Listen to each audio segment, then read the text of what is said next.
Welcome back to the S&T Football Podcast. Today we have a very special episode, the College Football National Championship from Miami, Florida. We have the number one undefeated 15-0 going for a perfect 16-0 season, the first in history, the Indiana Hoosiers versus the surprise home team, the number 10 Miami Hurricanes. Who would have thought that they would have battled their way here after almost not even making the playoff in the first place? But here they are um, with the national championship in their own backyard. I mean, what else could you ask for? A home game in the national championship. I mean, it doesn't get much better than that. On the other side, you have Indiana, who their Heisman Trophy winning quarterback is from Miami, so he's coming back home as well. So it all just came full circle here. What a storyline on both sides! Can't wait to get into it. Tom, this is an incredible matchup. What do you think about this one right here? Yeah, I mean, geez, where do I start? Let's start with Fernando Mendoza, Heisman winner, playing against currently the best defense in college football. Again, Miami had a couple rough games defensively throughout the year, and that's why they barely made the playoff. They beat Miami early in the year. Their defense played great against Miami. Again, Notre Dame, I think, had probably the best running back in the country throughout the season, and they played him pretty well. I like they now again, I know he had yards, et cetera, et cetera. It's fine. It doesn't really matter though when you get to the playoffs. Once you get to the playoffs, it the rest of the regular season, that entire season, it doesn't matter. You're 0-0 now playing against good opponents. And Miami beat Texas A&M, who a lot of people thought should have been in the SEC championship instead of Alabama. I mean, again, that's a whole nother story for another day. But Miami's defense, since they started the playoffs, they have played absolutely lights out. Going up against Indiana's offense, who has also, since they started the playoffs, has played lights out. They were the only team in college football that got a bye and won their first game. All the other teams lost. And again, another story for another day, so I'm not going to get into that too much. But the bye week, I think, hurts teams, and I think it speaks volumes to the fact that they played not just anybody. They didn't play James Madison. They didn't play Tulane in the second round. No, they played Alabama, who Alabama, I forget the numbers. I mean, the amount of five stars on Alabama, they blew them out of the water. And then same thing the next round when they played Oregon. Blew Oregon out of the water. It's like, okay, so we can all acknowledge now that this team is a very well coached team. And you if you disagree with that, you are in the 0.1% of college football fans because Kurt Signetti has never had a losing team. He has consistently been a really, really good coach. And here we have, he got a good quarterback. He won the Heisman. He's got weapons all over the field. Now, they're not five stars. It's nothing like that. But then it's also, you want to look at Miami. Well, Miami, it's like, okay, yeah, they have more five stars. Clearly, the track record proves it doesn't matter. But Miami, Miami's defense is playing outstanding football right now. Miami's defense is the sole reason Miami is where they are now. They shut down Texas A&M, one of the best offenses in the country. Then they played Ohio State, which is even better than Texas A&M on offense, like efficiency wise, five stars everywhere. Probably the best receiver in college football. Stuff like that. Like Ohio State produces talent, period, every year. And Miami shut both of those teams down completely. So now we get to see Miami's defense go up against the Heisman winner. And now it's going to be offense versus defense. But I think in this game they're going to probably cancel each other out. So what we're really going to like want to watch is Miami's offense versus Indiana's defense. Can Miami's offense show up and score points, and can Indiana's defense play good enough to shut them down? Because Indiana's defense has shut down again. They shut down Oregon, and they shut before in Alabama. Gosh, I can't believe I almost forgot that. They've shut down two really good offenses where Dante Moore, the quarterback for Oregon, he was projected to go second overall in the draft. So for Indiana to absolutely shut him down on defense and then their offense play really efficient football, who, again, they might not have the second overall pick because they're not a quarterback, but on defense, they have guys that can go to the NFL. They have five stars. They have guys that are stacked all throughout that team, backups, starters, you name it. Indiana, they're a little bit different of a story. They just have Kurt Signetti. Kurt Signetti has turned that place completely around, flipped it upside down. Indiana has never had this good of a football team, ever.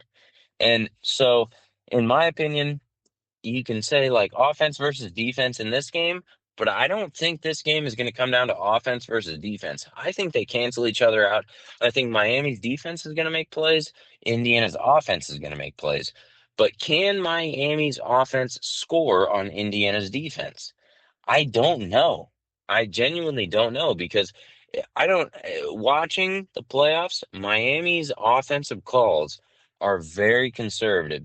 They like to run the ball and they like to just feed their star receivers like quick slants, screens, stuff like that. Where if if you're Indiana, it's like, okay, well, we can cut that out. We know what to stop. But at the same time, well, if you overcommit on stuff like that, then maybe like Carson Beck is good enough to beat you deep. He can throw a good deep ball. So we'll see what happens. But Cezanne, bring us home. Great stuff there, Tom. I just want to say before I get started, this is amazing. If you would have told me before the season started that Indiana would be playing Miami, I wouldn't have believed you. Like that would have been my last possible scenario for a national championship. But yet here we are, and that's just the beauty of college football. That's why it's one of the greatest sports in the world. Probably is the greatest sport, honestly. Just the parity that we're seeing now is just crazy. It's amazing. Um, no longer the days of Alabama versus Georgia every single year, Clemson versus Alabama, just the same old boring, same old. No, we have something new, something fresh, something exciting, and that is just it's just awesome for college football in general. So we'll start there. This game right here, it makes me think of the unstoppable force versus the immovable object. That's what make this game makes me think of, because obviously both of these teams have been unstoppable ever since starting the playoff. That's why we're here. Miami has ran through everybody they've seen, A&M to Ohio State to Ole Miss, and now they're here. Indiana's been doing it all year long. They haven't even lost a game at all. Miami still lost two games, in the regular season, but Indiana has not wavered at all this season. They have just been consistent and consistently dominant. And really, I was thinking about Indiana because just how dominant they've been is already like amazing. And like the only time I can remember Indiana even being in trouble at all in any game all season long was that game against Penn State, where they had that last second touchdown at the end. That was the only time that I think Indiana was even on the ropes. Like, I mean, kind of Oregon. ah, like that first time. It was, yeah. Well, the first time, yeah, against Iowa. Yeah, Yeah, that was the Iowa game. Oh yeah, that's a good. yeah, yeah, yeah. Okay, yeah, Iowa was pretty close as well. Okay, that's a good one. Um, but I just don't think Indiana has had much much competition, on the other side of the ball, even here in the playoffs. I mean, we just seen them run through everybody. Alabama, Oregon, they're unstoppable. So well, actually, I see Indiana as the immovable object in this case, and I see Miami as the unstoppable force. That defense that has just turned it on ever since the playoffs started. I don't know what kind of switch. They just flipped the switch. Like as soon as they found out they were going to make the playoffs, they were like, "Bet, say less." Like you said on that one episode, the Florida Jets got turned on. They were like, "All right, bet." Like you just made a big mistake letting us in because uh, they have just been causing havoc ever since Miami got into the playoff, and it's something that I don't even know if I've seen that before. The way that Miami has kind of just turned it on and turned into a whole different team. Like this is not the same Miami team that went 10-2. Like the Miami team that went 10-2 this season was pretty good. Like they were solid, but they were not like world beaters. You know what I mean? They were not like world beaters like we're seeing right now. Right now, they're world beaters. They're one game away from winning the entire thing, and that was not the same team that I saw play against SMU and and Louisville. Right.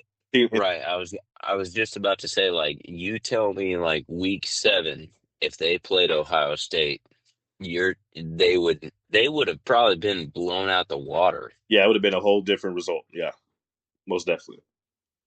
So just the fact that they're now beating teams like that, obviously, game after game after game to get to this point.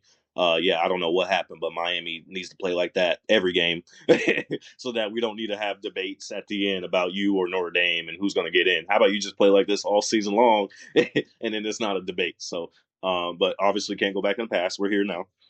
So shout out to Miami just for getting to this point and for having such a great season, for saving the ACC's ass as a whole, saving their conference's ass because the ACC was about to be looking pretty bad over the offseason if they didn't get a single team into the playoff. And the fact that Miami got in and then they're about to win it all, the ACC is just smiling from ear to ear. So, Miami's not only doing it for them, but they're doing it for their conference. They're doing it for all their alumni. You see Michael Irvin on the sidelines every game. Spank. Dog, don't even start talking about Michael Irvin. That guy gets on all fours and This man's on the sideline. He's literally their mascot. Like he's their new mascot. He's on the sideline, taking his belt off and whipping the Gatorade cooler with it, looking crazy. But somehow that keeps motivating these guys because they keep on winning. So, um, uh, Indiana. I mean, what else is there to say that we haven't said? I mean, Kurt Signetti. Um, this has to be the greatest coaching job in college football history. It just has to be. Like it. No one goes to a school like that and takes them to a natty in 2 seasons. It doesn't happen. Like I saw this post, Tom. I don't think it's ever happened. It can't you can't do that. Like you literally cannot do that. Tom, I saw this post the other night after they beat Oregon. Um Somebody said that you can't even do this on NCAA. You can't even do this on Dynasty.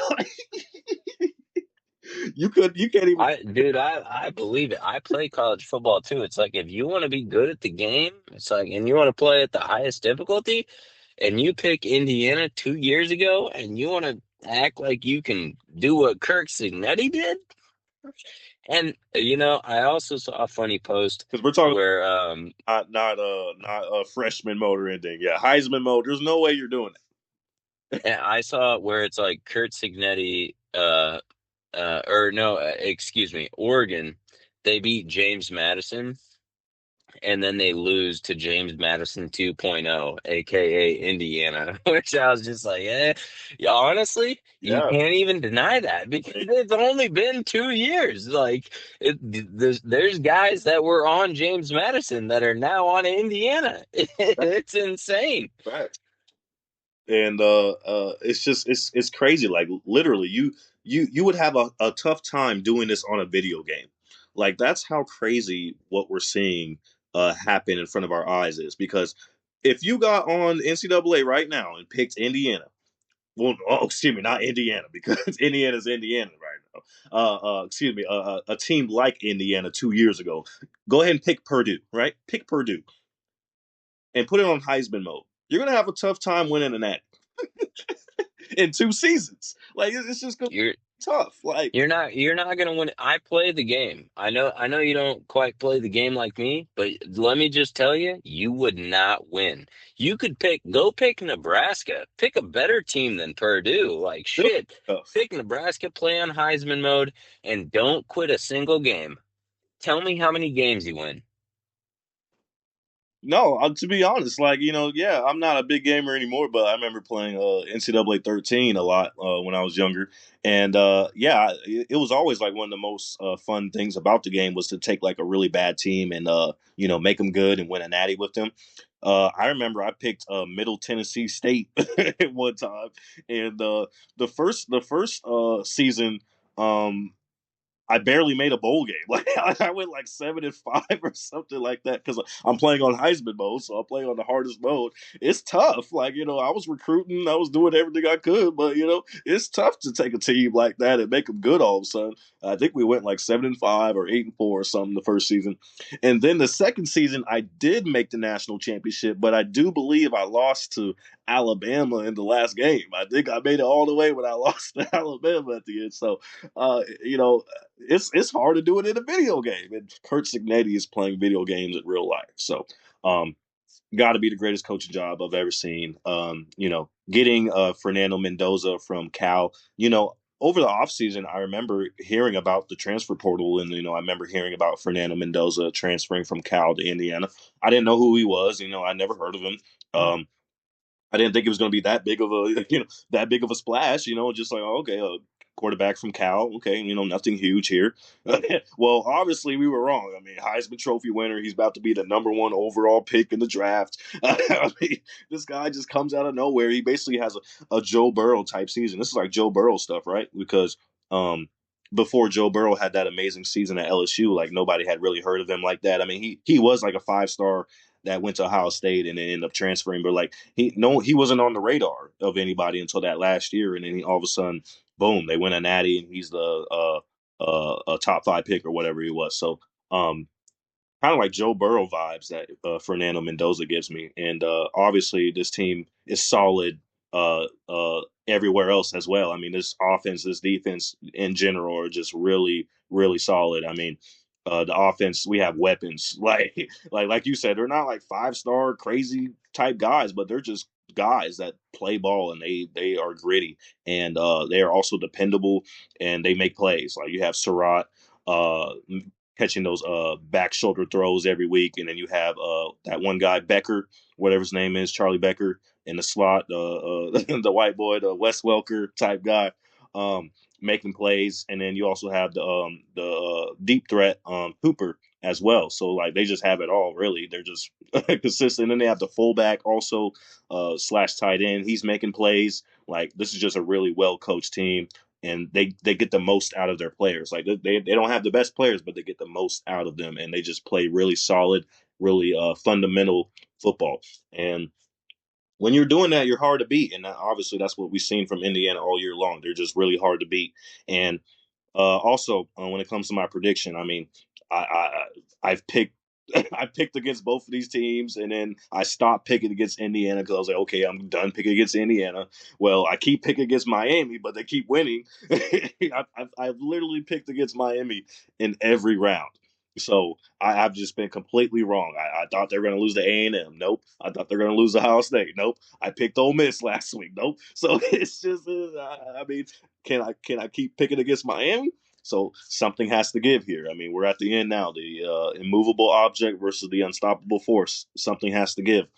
I don't know, but I will say that I think the X factor in this game will be Miami's offense versus Indiana's defense. I think that is the X factor because Indiana's solid on both sides of the ball. They're going to be fine. Can Miami move the ball against Indiana's defense? Because this is probably going to be the hardest defense they've faced up to this point. Not saying Ohio State's defense wasn't hard or A&M's defense wasn't hard because they were, but uh, obviously we've seen what Indiana's been doing to teams. We've seen what they did to Oregon and Alabama, and it's not pretty. Right. So if you Uh, move the right. ball, I was gonna say it's like, well, Indiana's got a track record at this point. Like they played Oregon, they played in the regular season, they played them again. They beat them twice. Both times the defense played good. Indiana's got a track record of playing good defense, so it's not crazy to say that. But yeah, you go ahead and finish. Sorry.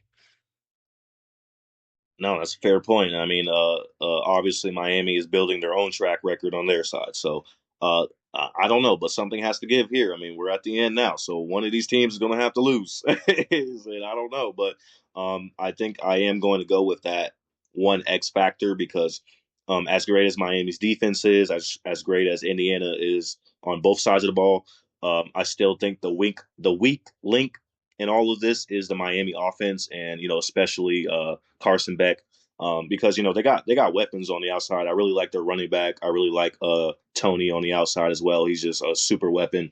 But uh, Carson Beck, yeah, I still don't trust him. I know he's made some plays, and he did have that game winning touchdown against Ole Miss. I mean, really, it was just I mean, most quarterbacks would have made that play. I mean, nobody was open, and he had a free lane to the left. So I mean, it wasn't nothing crazy. But I really think he is the weak link in all of this. And when it comes to Indiana, I mean, they're going to expose your flaws and your weaknesses. That's what they do very well, and that's what they've done to everybody.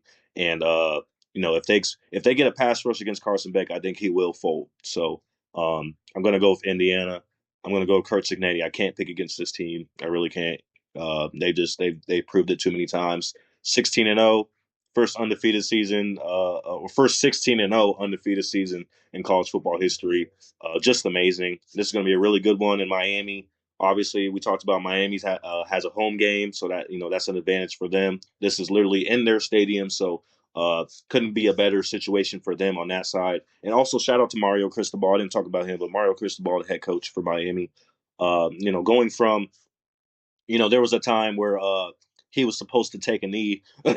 He was supposed to take a knee against somebody. I think it was Georgia Tech or somebody in a game, and they end up fumbling and losing the game because he didn't take a knee, and people wanted him fired. Well, like three or 4 years later, here he is playing for a national championship. So, shout out to Mario Cristobal for weathering the storm and making it this far and turning this team around and finally getting them to where he wanted to be. So um, Miami, great story on that side. Fernando Mendoza coming back home to Miami, where he's from.